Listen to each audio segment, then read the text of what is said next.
নমস্কার বন্ধুরা, শুরু হয়ে গেছে শ্রাবণ মাস। আর এই শ্রাবণ মাসে মহাদেবের আশীর্বাদ পেতে আপনাকে করতেই হবে এই 5টি কাজ।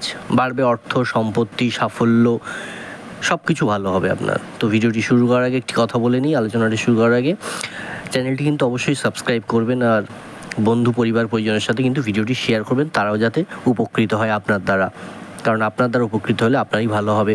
একটি শেয়ার যদি ফেসবুক, হোয়াটসঅ্যাপে করে দেন, অবশ্যই কিন্তু লাইক করবেন, কমেন্ট করে জানাবেন আপনার মতামত, আর অবশ্যই কিন্তু সাবস্ক্রাইবটা করতে ভুলবেন না।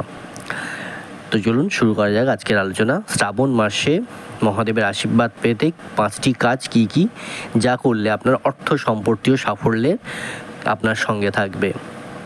বাংলা পঞ্জিকা মতে 17 জুলাই বুধবার শুরু হয়ে গেছে শ্রাবণ মাস।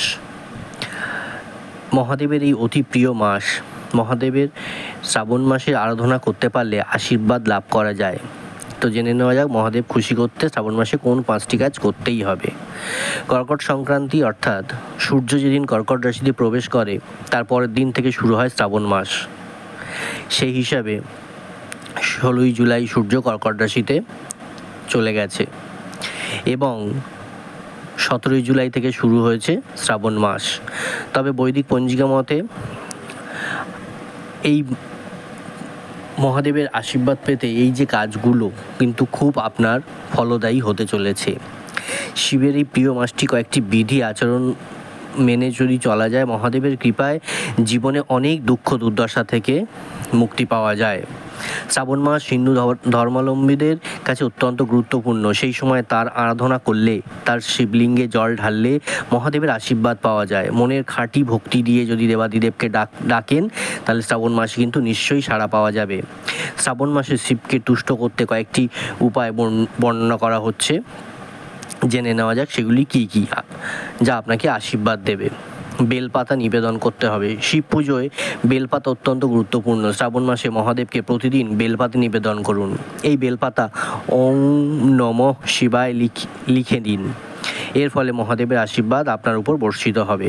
ভোলা বাবার কৃপায় আপনার মনের সব ইচ্ছা পূরণ হবে। বেলপাতা মহাদেবের খুবই প্রিয়। বেলপাতা ছাড়া মহাদেবের পুজো সম্পূর্ণ হয় না, কিন্তু আপনারা সবাই সেটা জানেন। শিব চল্লিশা পাঠ করতে হবে। মহাদেবের আশীর্বাদ পেতে শ্রাবণ মাসে শিব পুজো করুন এবং শিব চল্লিশা পাঠ করুন। পুজোর পর আরতি করবেন। শ্রাবণ মাস শিব চল্লিশা পাঠ করলে আপনার পুজোয় যাবতীয় ভুল ত্রুটি যদি হয়ে থাকে তা ক্ষমা করে দেবেন মহাদেব। শিবশঙ্কর কৃপায় সব কাজেই আপনি সাফল্য পাবেন। জলাভিষেক। শাস্ত্রীয় বিশ্বাস অনুযায়ী শ্রাবণ মাসে প্রতিদিন যদি গঙ্গা জল, বিশুদ্ধ জল দিয়ে মহাদেবের জলাভিষেক করা হয় বা করুন, তাতে কিন্তু শিবলিঙ্গে জল ঢালার সময় ওম নমঃ শিবায় মন্ত্র জপ করুন। এর ফলে শিবের কৃপা আপনার জীবনের সব দুঃখ ঘুচিয়ে যাবে এবং আনন্দের সঙ্গে জীবন কাটাতে পারবেন আপনি। সোমবারের উপবাস। মহাদেবের আশীর্বাদ লাভ করার জন্য একটি উপায় শ্রাবণ মাসে প্রতি সোমবার উপবাস রাখা। শ্রাবণ মাসের সোমবারগুলিতে উপবাস রাখলে আপনার মনের সব ইচ্ছা পূরণ হবে। শ্রাবণে যারা উপবাস রাখেন তাদের কোনো দুঃখ কষ্ট স্পর্শ করতে পারে না। শ্রাবণ মাসে উপবাস রেখে শিব পার্বতী পুজো করুন। এর ফলে অখণ্ড সৌভাগ্য লাভ করবেন আপনি। দাম্পত্য জীবনে সুখের হবে এবং বিয়ের পথ, যদি কারোর বিয়ের পথে বাঁধা হয়ে থাকে এতদিন, তা কিন্তু কেটে যাবে। মহাদেবের রুদ্রাভিষেক। শ্রাবণ মাসে রুদ্রাভিষেক করলে অসুখ বিসুখ, গ্রহদোষ, কালসর্পদোষ, অকাল মৃত্যু ভয়, মানসিক কষ্ট সব দূর হয়ে যাবে। শ্রাবণ মাস রুদ্রাভিষেক করলে সম্পদ বৃদ্ধি হয়, সব কাজে সাফল্য লাভ হয়। যে কোনো কাজে আপনার সাফল্য লাভ আসবে কিন্তু, এবং স্বাস্থ্য ভালো থাকে।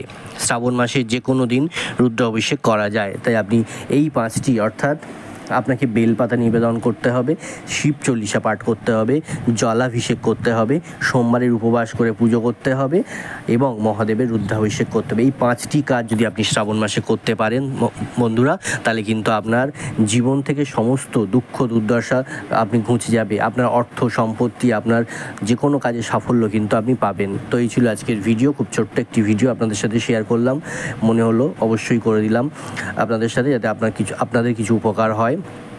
ভিডিওটি কিন্তু অবশ্যই শেয়ার করবেন, লাইক কমেন্ট শেয়ার করে জানাবেন, কমেন্ট করে জানাবেন কেমন লাগলো।